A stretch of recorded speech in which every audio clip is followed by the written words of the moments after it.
It's fair to say that true crime is having a moment. Well, maybe a little bit more than a moment. I don't think a week goes by where there isn't a true crime podcast at the top of the charts. And I admit, I'm one of those diehard fans that might be keeping them there.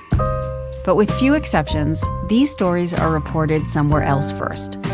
Often, a dogged newspaper reporter has been following the story for months or even years before a podcast team shows up with their microphones. The way I like to work is sort of more holistically. If I'm covering the murder, I also want to cover the trial, and then maybe a parole hearing down the road, or maybe the death of that offender even eventually down the road. But what we don't really hear about is what it's like to actually do that work, to knock on those doors and talk to witnesses, to sit in a courtroom for months on end and get to know the victim's family. He said to me, people like my sister are expendable.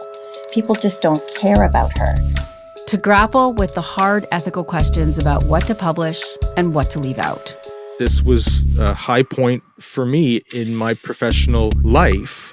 And in a minute, it was a nightmare that I had published something that was going to destroy this trial. And when all those choices are made and the story is published, it's their name that goes on top, their byline. So in this podcast, we're going behind the byline.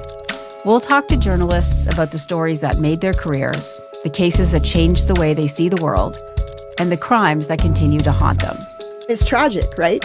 You could see the freight train coming and you couldn't stop it.